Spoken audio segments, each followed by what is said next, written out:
Very good morning, students. Today we'll be dealing with the provision relating to review under CPC. Now let us see what has been provided under this particular provision. Students, review is provided under section 114 of CPC. Now let us understand what do we mean by the term review. Review means to reconsider and or to re-examine. Review का मतलब क्या होता है? वापस से consider करिए या फिर से एग्जामिन करिए, इसे हम क्या कहते हैं? रिव्यू बोलते हैं। जब कोर्ट री एग्जामिन करता है अपने खुद के जजमेंट को, वो जजमेंट जो उसने पास कर दिया है, देन इन दैट केस उसे हम रिव्यू बोलते हैं। रिव्यू जो है सेम कोर्ट के द्वारा एंड सेम जज के द्वारा किया जाता है। अगर कोई भी पर्सन अग्रीव्ड है बाय द डिक्री और द ऑर्डर जिसके अगेंस्ट में अपील लाई नहीं होती या फिर अपील लाई होती है बट अपील प्रिफर नहीं की गई है, देन इन दैट केस वो पर्टिकुलर पर्सन क्या कर सकता है? जजमेंट को रिव्यू करवा सकता है। जो अग्रीव्ड पर्सन है ऑर्डर या डिक्री से, वो क्या करा सकता है? उस जजमेंट को रिव्यू करा सकता है। ऐसा पर्सन जो कि अग्रीव्ड है by the decision on the reference from a court of small causes. Small causes court के सामने मैटर चल रहा था, स्मॉल कॉजेस कोर्ट ने मैटर को रेफरेंस भेजा और रेफरेंस में बेसिकली देखा जाए तो कोई ऑर्डर पास हुआ या रेफरेंस के द्वारा जब स्मॉल कॉजेस कोर्ट ने कोई मैटर पास किया, ऑर्डर पास किया और उस ऑर्डर के लेके पर्टिकुलर पर्सन जो है वो क्या है? अग्रीव्ड है। उस ऑर्डर को लेके पर्टिकुलर पर्सन अगर अग्रीव्ड है तो वो क्या कर सकता है? रिव्यू ऑफ द जजमेंट के लिए अप्लाई कर सकता है। The application for review shall be made to the court that passed the decree or made the order. तो ये जो एप्लीकेशन है रिव्यू का, हम उसी कोर्ट में करेंगे जिस कोर्ट ने डिक्री पास की है या जिस कोर्ट ने ऑर्डर पास किया है। नाउ कोर्ट किसके सामने हम एप्लीकेशन मूव करेंगे? तो वही कोर्ट जिसने डिक्री पास की है या ऑर्डर पास किया है उसके सामने हम क्या करेंगे? उसके सामने ही हम रिव्यू फाइल करेंगे। नाउ कौन कौन से सर्कमस्टेंसेस में हम रिव्यू का एप्लीकेशन कर सकते हैं या कौन कौन से सर्कमस्टेंसेस में कोर्ट जो है वो हमारा रिव्यू का एप्लीकेशन को अलाउ करता है। तो सबसे पहली बात है कि पर्सन जो है वो अग्रीव्ड होना चाहिए बाय द डिक्री और द ऑर्डर जिसके अगेंस्ट में अपील अवेलेबल नहीं है या फिर अपील अलाउड नहीं की गई है, देन इन दैट केस वहां पे हम क्या कर सकते हैं? रिव्यू फाइल कर सकते हैं। Next is when any person is aggrieved by a decree or the order from which an appeal is allowed. लेकिन अपील जो है वो अलाउड है लेकिन पर्सन जो है उसने अपील प्रेफर नहीं की है, यानी ऐसा कोई ऑर्डर जो या ऐसी कोई डिक्री जिसके अगेंस्ट में अपील का प्रोविजन है पर पर्टिकुलर पर्सन ने अपील प्रेफर नहीं किया। ऊपर वाले पॉइंट में हमने क्या देखा था? ऊपर वाले पॉइंट में हमने देखा था कि डिक्री या ऑर्डर ऐसा था जिसके अगेंस्ट में अपील ही अलाउड नहीं थी, यानी अपील ही परमिसेबल नहीं थी, तो हमारे पास में रिव्यू के अलावा और कोई ऑप्शन नहीं था। दूसरे इसमें अपील परमिटेड है, अपील अलाउड है बट हमने अपील में हम नहीं गए हैं, we have not preferred an appeal, then in that case भी हम क्या कर सकते हैं? हम रिव्यू में जा सकते हैं। When any person is aggrieved by the decision on a reference from the court of small causes, तो भी हम क्या कर सकते हैं? रिव्यू में जा सकते हैं। नाउ कौन कौन सी केसेस में no appeal is allowed? Appeal allowed नहीं होता है। कौन कौन सी केसेस में अपील अलाउड नहीं होता है? तो अ डिक्री और द ऑर्डर जिसमें अपील अलाउड नहीं होता है वहां पे रिव्यू का प्रोविजन हमारे लिए ओपन होता है। For example after an appeal has been dismiss, यानी अपील जो है वो डिसमिस हो गई on the ground that it was time barred. और कौन से ग्राउंड के ऊपर डिसमिस हो गई? क्योंकि वो अपील जो है वो टाइम बार्ड है, देन इन दैट केस हम क्या कर सकते हैं? रिव्यू का एप्लीकेशन कर सकते हैं। नाउ कोर्ट किसके सामने देखा जाए तो अपील लाई होगी बट हमने प्रेफर नहीं किया है। तो यदि if the law provides for an appeal, लेकिन अग्रीव्ड पार्टी जो है उसने यदि अपील प्रेफर नहीं की है, देन इन दैट केस वो रिव्यू का एप्लीकेशन कर सकता है। रिव्यू जो है वो फाइल होगा जब तक कि अपील प्रेफर्ड नहीं होती। रिव्यू जो है वो कब तक हम रिव्यू का एप्लीकेशन कर सकते हैं? जब तक सामने वाला पार्टी या फिर अग्रीव्ड पार्टी अपील फाइल नहीं कर देता, तब तक हम क्या कर सकते हैं? रिव्यू का एप्लीकेशन लगा सकते हैं। अब review of the judgement on a reference from a small causes court is allowed, यानी स्मॉल कॉजेस कोर्ट ने रेफरेंस के तहत यदि कोई मैटर को डिसाइड किया है, देन इन दैट केस उस डिसीजन के अगेंस्ट में या उस ऑर्डर के अगेंस्ट में भी हम क्या कर सकते हैं, रिव्यू फाइल कर सकते हैं। नाउ कौन कौन से ग्राउंड्स के ऊपर रिव्यू फाइल किया जा सकता है या फिर उसका प्रोसीजर क्या है, that has been provided under this particular order.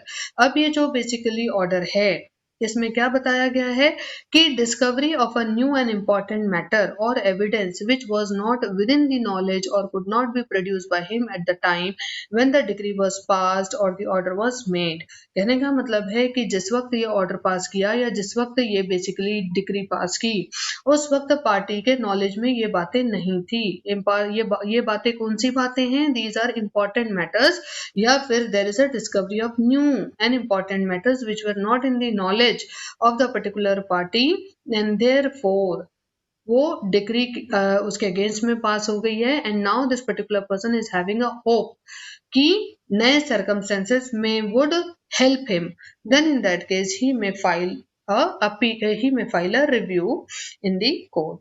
Then some mistake or error apparent on the face of the record. दूसरी सिचुएशन या दूसरा सर्कमस्टेंसेस या दूसरा ग्राउंड क्या है कि जो कोई भी डिग्री या ऑर्डर पास हुई है उसके ऊपर ही उसको देखते ही साथ में हमको ऐसा लगता है कि कुछ मिस्टेक या फिर एरर apparent हुआ है on the face of the record, या फिर कोई एनी अदर सफिशिएंट रीजन है जिसकी वजह से कोर्ट को ऐसा लगता है कि रिव्यू जो है वो फाइल किया जा सकता है, that in that case party would file a review and the court would entertain that particular review. Now, who may apply for the review? To any person who is aggrieved by the decree or the order and any person who is aggrieved by the decision of on the reference from a court of small causes may file a review. Now, form of review का application कैसा रहेगा? तो review का application जो है वो कैसा रहेगा? The provision as to the form of preferring appeal shall apply mutatis mutandis to application for review। तो जिस तरीके से हम अपील प्रेफर करते हैं और वो जिस फॉर्म में हम फाइल करते हैं उसी फॉर्म में हम क्या करेंगे, रिव्यू का एप्लीकेशन भी फाइल करेंगे। Now hearing of review application, अब रिव्यू का एप्लीकेशन हमने फाइल कर दिया है, अब स्टेप बाय स्टेप उसकी हेयरिंग कैसी होगी, that is what we are going to see. तो कोर्ट जो है वो हेयर करेगा एप्लीकेशन, एक्स पार्टी भी हेयर कर सकता है। अगर कोर्ट सेटिस्फाई नहीं है कि पार्टी के पास में सफिशिएंट ग्राउंड्स हैं, then in that case court जो है वो रिजेक्ट कर देगा एप्लीकेशन एट वंस, या फिर कोर्ट जो है वो नोटिस इशू करेगा टू द अपोजिट पार्टी और अपोजिट पार्टी को कोर्ट में बुलाएगा एंड अकॉर्डिंगली एप्लीकेशन को हेयर करेगा। दूसरा आता है कि एप्लीकेशन फॉर रिव्यू जो है वो हर्ड किया जाएगा सेम कोर्ट के द्वारा एंड सेम जज के द्वारा, and after hearing the parties the court में रिजेक्ट द एप्लीकेशन और अलाउ इट। एप्लीकेशन को सुनने के बाद में, पार्टीज को सुनने के बाद में कोर्ट जो है वो क्या कर सकता है, इधर एप्लीकेशन को रिजेक्ट कर सकता है या फिर उसको अलाउ कर सकता है। अगर मान लीजिए अलाउ कर दिया एप्लीकेशन ऑफ रिव्यू तो मैटर जो है वो हर्ड किया जाएगा on merits by the court. अब एप्लीकेशन जो है रिव्यू का हमको परमिट कर दिया है, अब रिव्यू एप्लीकेशन को परमिट कर दिया है तो क्या हो गया, मैटर जो है वापस से ओपन हो गया। मैटर वापस हो जाने के बाद में कोर्ट जो है इस मैटर को ऑन मेरिट्स हर्ड करेगा एंड आफ्टर री हियरिंग द मैटर कोर्ट जो है ईदर ओरिजिनल डिग्री को कंफर्म करेगा या उसमें कुछ रिक्वायर्ड चेंजेस अगर करने पड़ते हैं तो देन इन दैट केस वो उसको अकॉर्डिंगली रिक्वायर्ड चेंजेस करेगा या वेरी करेगा। Next is rejection of review application. Review application जो है उसको रिजेक्ट किया जा सकता है अगर रिव्यू एप्लीकेशन इनसफिशिएंट ग्राउंड्स के ऊपर मूव किया है तो हम उसको क्या कर देंगे, रिजेक्ट कर देंगे। दूसरा, उस कोई रिव्यू एप्लीकेशन जो भी है वो किसी नई फैक्ट या इंपॉर्टेंट मैटर को डिस्कवर नहीं कर रहा है या एविडेंस के बारे में नहीं बता रहा है, देन इन दैट केस भी हम क्या कर देंगे, रिव्यू एप्लीकेशन को रिजेक्ट कर देंगे। Now application for review in court consisting of 2 और मोर जजेस, यानी जो हम रिव्यू का एप्लीकेशन लगा रहे हैं यदि वो ऐसे कोर्ट में लगा रहे हैं जहां 2 या 2 से ज्यादा जजेस हैं, देन इन दैट केस कुछ इंपॉर्टेंट बातें ध्यान में रखने वाली है। कौन कौन सी इंपॉर्टेंट बातें हैं, let us see one by one. पहला क्या बोलता है, if the decree is passed by the bench of 2 और मोर जजेस, अगर डिक्री जो है वो पास की गई है बेंच के द्वारा, बेंच जिसमें 2 या 2 से ज्यादा जजेस हैं एंड एप्लीकेशन ऑफ रिव्यू हमने उन जजेस के सामने प्रेजेंट किया, देन इन दैट केस वो सेम जजेस के द्वारा वो एप्लीकेशन हर्ड किया जाना चाहिए। अगर उसमें से कोई भी एक जज उस कोर्ट से अटैच्ड है eight the time of making of review. वही जज जो है वो डिक्री पास करते वक्त था, वही जज जो है वहां है जब we are making a application of review application and who is not precluded from considering the review application by absence or other cause for a period of next 6 months।